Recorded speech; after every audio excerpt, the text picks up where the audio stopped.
What we're gonna do now is we're gonna go ahead and we're gonna compute an 85% confidence interval for the difference between two means. Two meaning two, TWO means.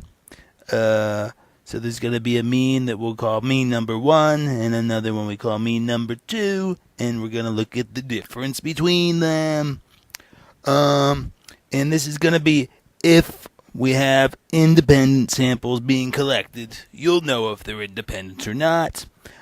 The way you got to go ahead and do this is you're going to need to have two samples, a sample number 1 and a sample number 2.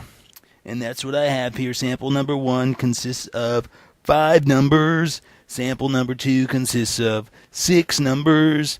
And I already went ahead and figured out what the sample means were and the sample standard deviations for each group. And you'll notice that I put like a little number 1 next to these things for the first group and a little number 2 next to these things if it was for the second group. The way I can go ahead and make this confidence interval is just hit on the stat button and then go on over to tests, and then I'm going to go on down and I'm going to look past the Z interval, past the T interval. I'm going to look for the 2 sample T interval.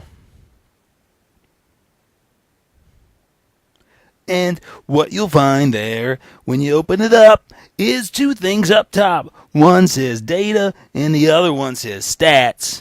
And we're going to go over to the stats one because that's what we have. We have little statistics the whole time in here. So I'm going to go over to stats and hit on enter.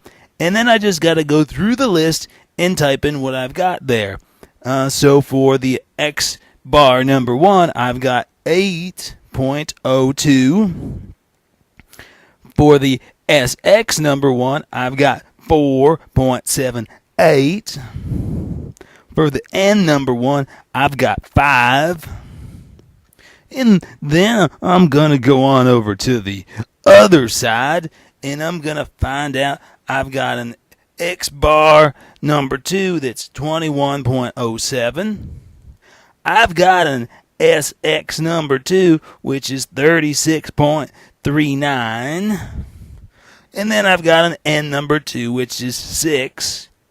And then what I've got to do on the next thing, it says this C level, and that C level is where I'm going to type in this confidence level. In this case, it's 85, and so I type in 85. And then when I come down here, I'm going to see this option that says pooled, and I'm going to just say no on that. So I'm going to say no, pooled. There is reasons to use the yes, but we're just going to go with the no for now. And then I'm going to go down and say calculate, and it's going to do a little bit of work, and it's going to construct my confidence interval, and it's going to say it's 38.38 and 12.277. This right here is my answer. That's this thing called an 85% confidence interval. I'm told that you're going to go over where those numbers are coming from in class, but that gets you a quick way to go ahead and calculate it. Okay, have a good day.